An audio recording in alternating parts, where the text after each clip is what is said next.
Hi gang, Big Jim here with you again. We're going to be making another video for Jim Lee Productions on our favorite YouTube channel and hopefully your favorite one as well. We're going to be talking today. This isn't going to be really a stark raving rant, but I want to talk to you about a really cool story that happened to me. Are you a people watcher? Are you a people watcher like I am? Well, I'm going to tell you what, I got the plethora of people watching ideas for you. And this is the big one. See, let me do a little backstory here for you.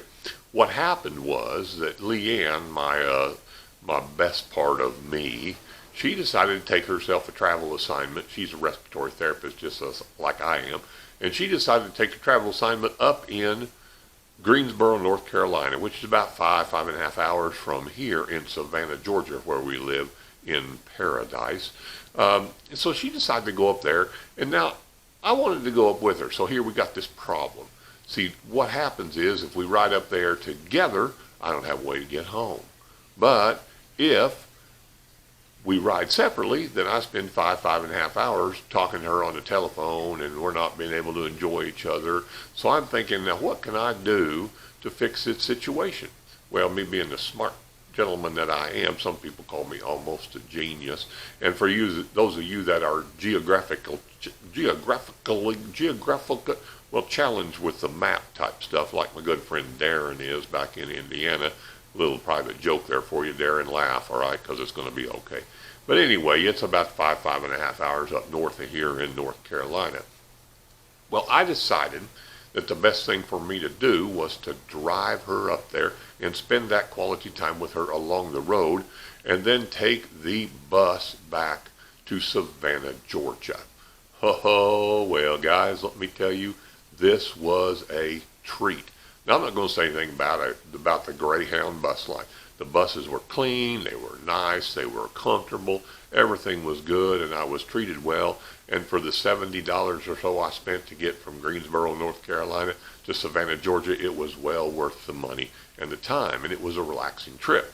But let me tell you, folks, if you like to watch people, here's the place to go, because there are some people on these buses that you are not going to believe exist in the United States of America.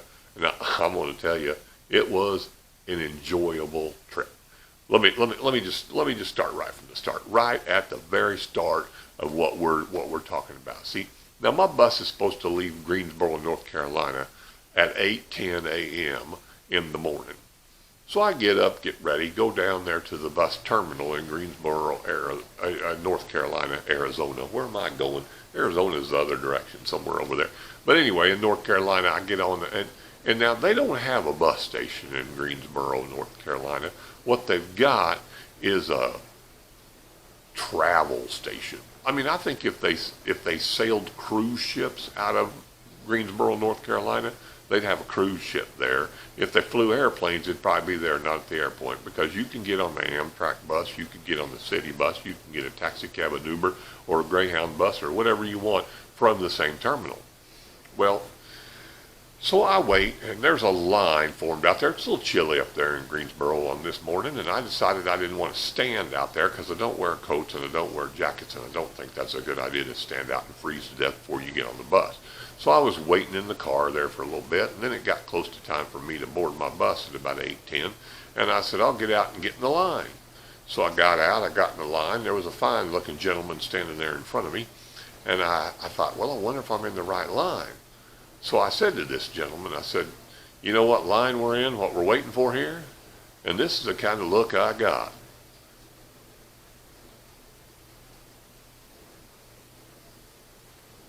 So I repeated myself, as I probably should. I said, do you know what line we're standing in here? And he goes, I don't understand. I get out of the car, I come here, wait in line. Well, I figured out that that's probably not going to be the thing that's going to get me anywhere with this gentleman. So I said to myself, you're going to have to figure something else out. So what I did was I looked at the little sign there. They had these little square things, you know, and I looked at the sign. And I found out that I was not in the Greyhound station thing. I was in the, what do you call it? The track. That's what it was. I was getting ready to get on a train going to I don't know where. So I looked at the little sign and I said to myself, the Greyhound bus is back behind you. So I start tootling my way over that way to where I run into another one of them square signs. It says the Greyhound thing is upstairs, up these stairs. So I stroll up the stairs. I look to my left. I look to my right. I think on the camera I just did it backwards. But anyway, whatever it makes, you know. So I look up there and I'm trying to figure out where I'm at. And there's a Greyhound bus parked down there at the end. So I tootle myself down there. And there are 3 gentlemen standing outside the Greyhound bus. All of them in gray hoodies. And I'm thinking, well, they don't even stop when I walk up. They're just carrying on a conversation about, you know, the things of the world, COVID-19 and Joe Biden and Donald Trump and everything else. And they're going on and on. And I go inside and I said to the girl, the little Hispanic girl behind the desk there, I said, I'm supposed to be going to Savannah. Where do I get on the bus? And she said, well, that's your bus out there. It's getting ready to take off. And I said, well, what do I do? She said, go out and show your ticket to the driver. I said, who's the driver? She said, the one in the gray hoodie.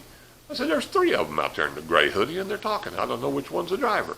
So here comes she out behind the counter. She walked out there with me, and the guy says, oh, hey, you James Stark? I said, yeah, that will be me. He said, we've been waiting for you. Hop on.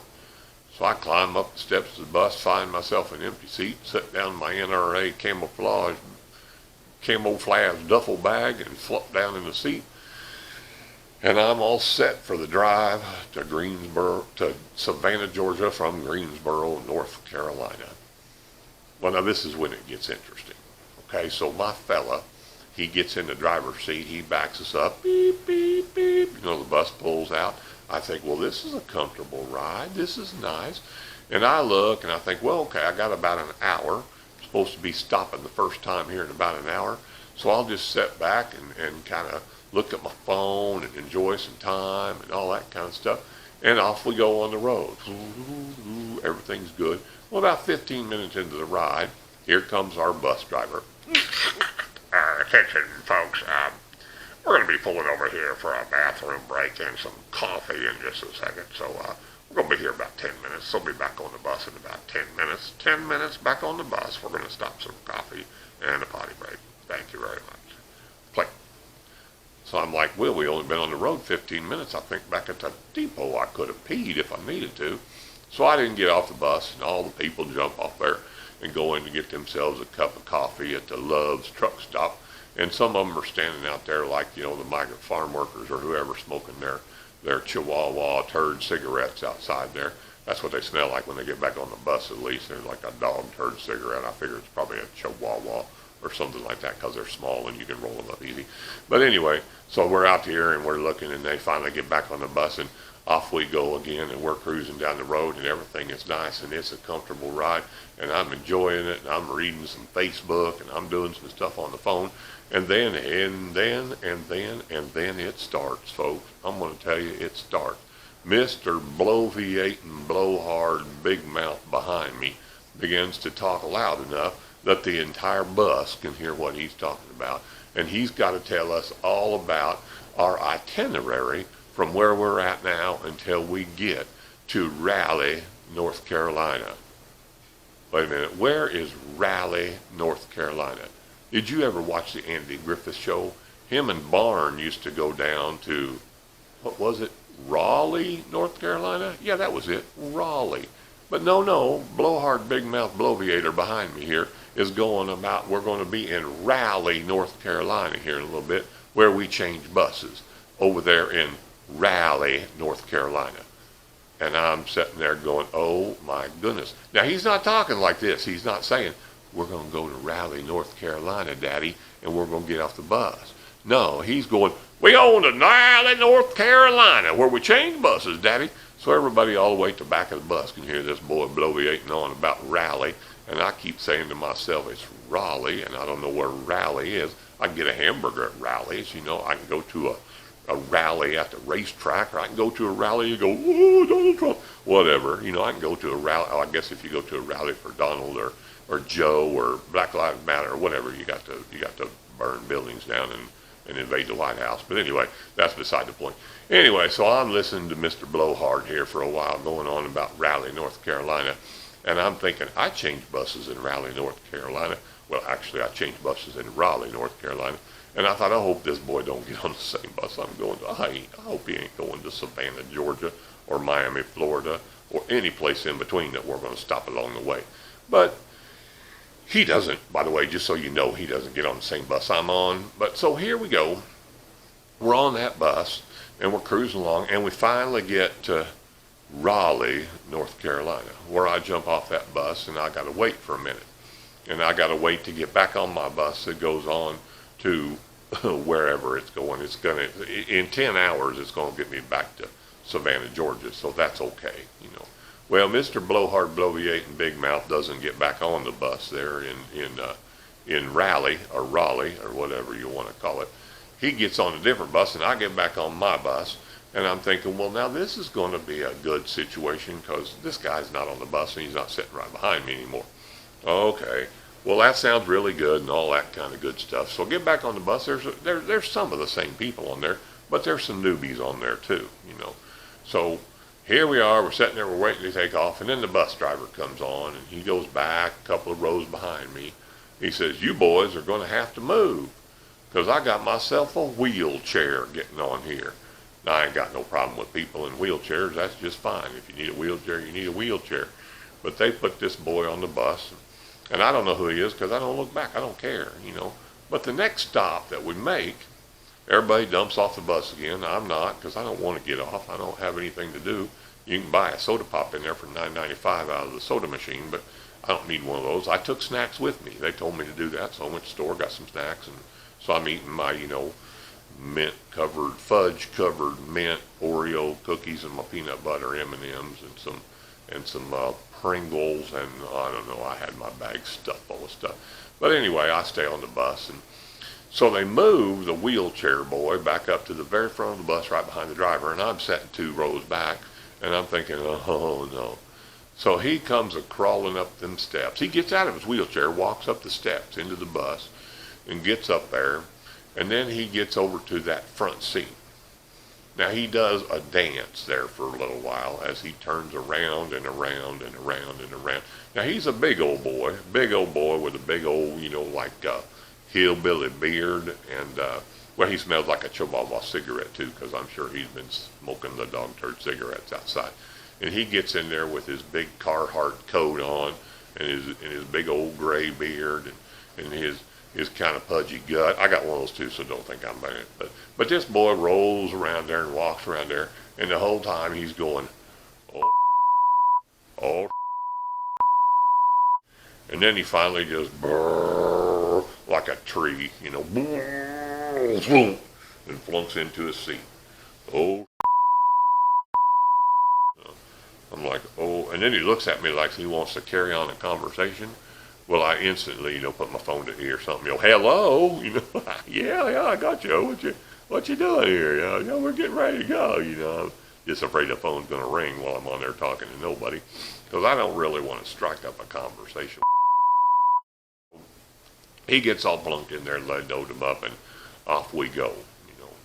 Well, sitting behind me is this kind of attractive young girl, you know, and well, she was attractive till she got off and lit her dog turd cigarette outside at the next stop, and I thought, ugh, and then she's going to get in here, she's going to smell like a rotten Chihuahua.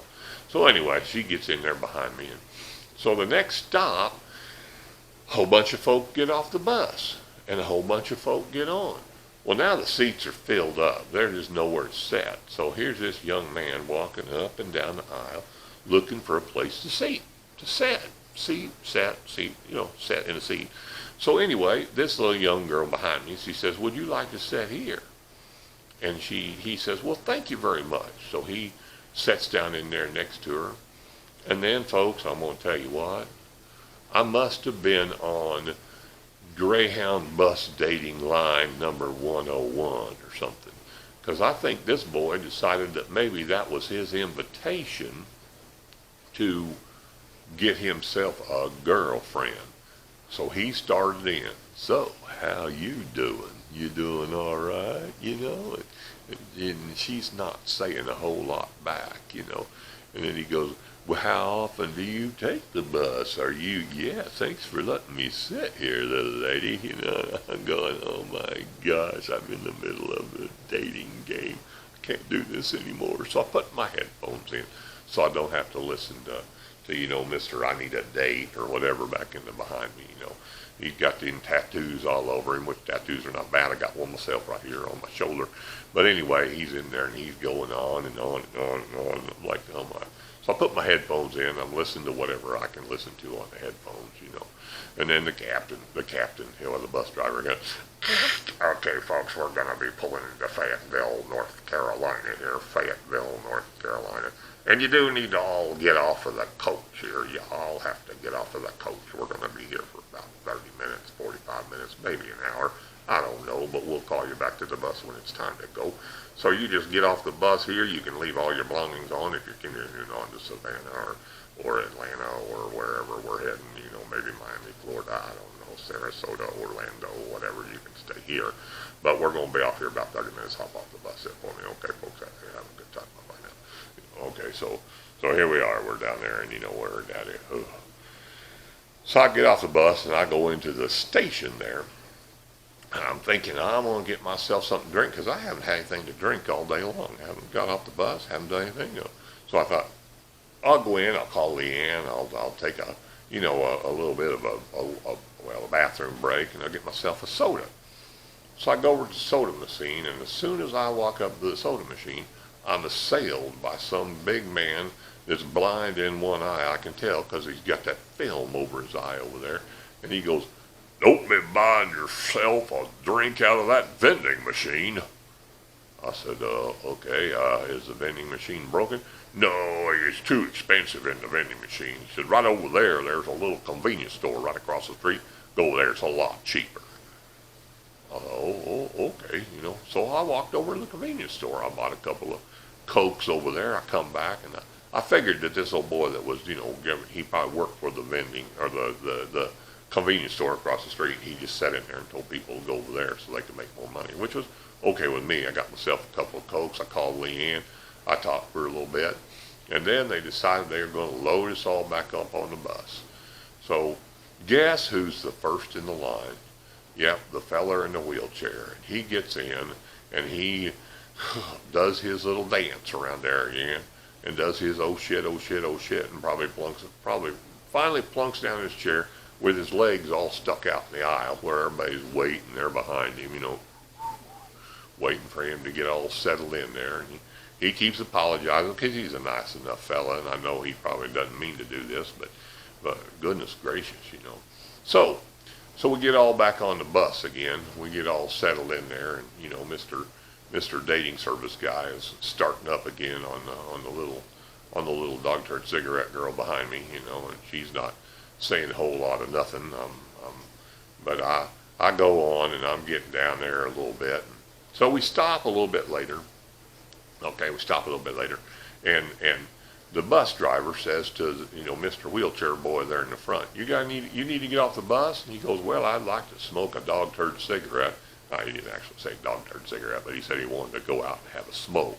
So they drag him off the bus. They get his wheelchair out. They set him out there on the parking lot. So here we are at some little stop somewhere. This boy's sitting down in the parking lot. The rest of them are standing around like they just left the bar or closed down, and they're having to have another cigarette before they get in their car. And they're all standing out there, causing a fog outside the bus, and they're all going to smell like dog turds when they get back on. I just know it. So finally, we get this old boy back on the bus when we get ready to leave this thing, okay? He does his own and plunks down in the chair. And then his language gets even a little bit worser, which I'm not going to say on my video, because he has lost a rubber stopper off of one of the 4 pegs on his walking stick. His cane, the little rubber stopper on the bottom of it, has fallen off somewhere. And he don't like that not one little bit, so he's going to let the whole bus know how disappointed he is that he has lost a rubber stopper off of his 4-pronged cane. So then the bus driver gets back on the bus, and he says, hey, bro, you think you could get back out there and look and see if you can find a rubber stopper off of my cane? So the bus driver says, well, of course I can. So he crawls back off the bus, walks around the parking lot looking for the rubber stopper on this guy's cane, and he can't find it. So the guy gets back on there, and he has a little colorful language because he's lost that rubber stopper. Probably cost you $1 down at the rubber stopper store, but I don't know. I don't have a 4-prong cane. So anyway, he don't like that one little bit. He's a little bit disappointed by that whole thing. But the good thing about that stop was once we got off, Mr. Dayton Game didn't get back on. No, he did get back on. I'm sorry, he was on there again. So I had to wear my headphones for a lot, listen to a little bit of Styx, Go Rock and Roll, Tommy Shaw, James Young. You guys are fantastic. Thank you for making the dating game a little less annoying, and listen to a little comedians, John Panay and William Lee Martin, and maybe a little, I don't know who I listened to, but they were all funny, and I got a little kick out of that. So we went on down the road. And then, after 10 hours, I roll into the Savannah bus station, which was fantastic. I'm home. I'm ready to go. This is fantastic. I just got to wait for my ride to come and pick me up, bring me back to the house. And now, mind you folks, I've had my little NRA camouflage bag with me since I got on the bus in Greensboro, North Carolina. It hasn't left my side. It's sat right there on the seat next to me. I've been eating my chips and my well, I had some of them little crustable peanut butter and jelly sandwiches in there. Yummy. I ate those and I had this with me the whole time.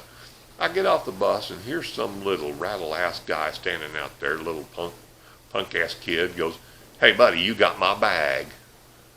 I said, no, my friend, I don't have your bag. "Well, I got one that looks just like that." I said, "Well, that doesn't mean this is your bag." He said, "Well, it's got to be my bag because I can't find mine." I said, "Well, I'm sorry, but this is my bag." And, I guess he looked at me and said, "Hey, Bo, that boy's 6'5" and he don't look too happy." So he just said, "Okay," and I went on my way and didn't have to worry about that, not one bit. But let me tell you what, if you want to look at people if you want to watch people, get on a bus, because there is all sorts of fine, interesting people on those buses. So I had a great ride. Greyhound, you did a fantastic job. It was enjoyable. It was interesting. It was fun. It was comfortable. I didn't have any problems whatsoever. But I'm going to tell you what, people, there are some people in this world that you would just love to see on a Greyhound bus. So do it. Take a trip. Get on the Greyhound bus. Go somewhere for a little while. I'm going to go back on there. I'm going to get on a Greyhound bus. I'm going to take it somewhere again just so I can watch people. Now, a lot of folks around here tell me that the Greyhound bus is equal to the Amtrak train. So if you got an Amtrak train, take an Amtrak train. Watch people. Go to a water park. Find out, if people should be wearing bikinis or not. If you do that, I got one rule for you when you go to a water park. If your belly bounces more than your boobies do, you don't belong in a bikini. Hey, God bless y'all. Have a good time. Love it. See you later. Bye now.